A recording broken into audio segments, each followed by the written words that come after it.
Assalamualaikum warahmatullahi wabarakatuh. Selamat datang kembali di channel Doapedia.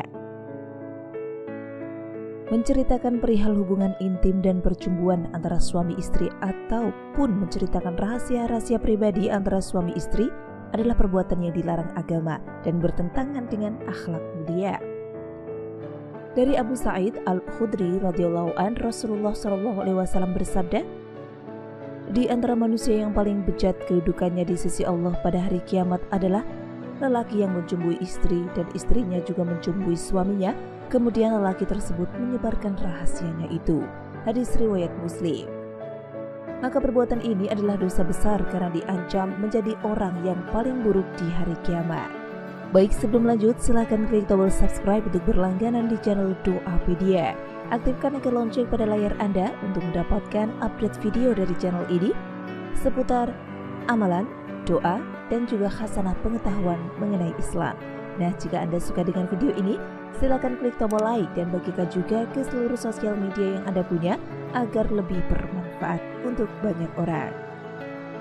Dan larangan ini tidak hanya sebatas menceritakan hubungan intim, namun semua jenis istimta atau percumbuan antara suami dan istri.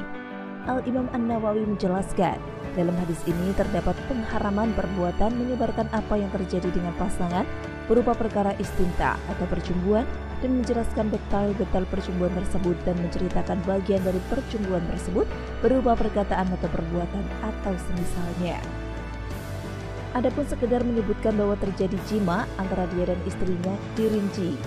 Jika tidak ada faedahnya maka makruh, karena ini menyelisihi sabda Nabi Muhammad SAW. Barang siapa yang beriman kepada Allah dan Rasulnya, maka katakanlah yang baik atau diam. Jika ada kebutuhan atau menghasilkan suatu faedah, seperti mengingkari bahwa dirinya menolak berjima atau dia dituduh impoten atau semisalnya, maka hukumnya boleh tanpa kemakruhan untuk menyebutkannya. Sebagaimana sabda Nabi Muhammad SAW, sungguh aku akan melakukannya bersama dengan dia, Aisyah. Juga pertanyaan Nabi SAW kepada Abu Talha, apakah semalam kamu berjima? Dalam hadis yang lain, Nabi Muhammad SAW bersabda, mungkin di antara kalian ada yang mendatangi istrinya, lalu menutup pintunya dan menjulurkan tirainya. Kemudian setelah itu ia keluar dan mengobrol. Kemudian ia mengatakan, aku barusan melakukan ini dan itu dengan istriku. Sesungguhnya orang yang melakukan seperti ini seperti setan lelaki yang bertemu setan wanita lalu berjima di jalan dan orang-orang menyaksikannya. Hadis riwayat Abu Daud. Dalam hadis ini Nabi Muhammad SAW mempermisalkan orang yang melakukan perbuatan tersebut seperti setan. Ini juga merupakan pengharaman dan peringatan yang keras untuk menjauhi perbuatan tersebut. Lebih lagi, jika yang diceritakan adalah percumbuan yang tidak halal, seperti orang yang menceritakan perzinaan, maka ini dosa di atas dosa. Dari Abu Hurairah radhiyallahu an, Nabi Muhammad SAW bersabda, setiap umatku akan diampuni kecuali mujahir, orang yang berbuat maksiat terang-terangan. Seorang lelaki melakukan suatu maksiat di malam hari dan Allah tutup maksiat tersebut dari orang-orang.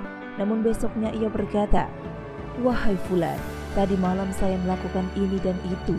Di malam hari Allah telah menutup aibnya. Di pagi hari ia membuka aibnya sendiri yang telah Allah tutup. Hadis riwayat Bukhari dan Muslim. Dalam adat orang timur pun perbuatan menceritakan hubungan intim adalah perbuatan yang memalukan dan menjijikkan. Tentunya rasa malu ini hanya dirasakan bagi orang yang masih punya adab dan etika.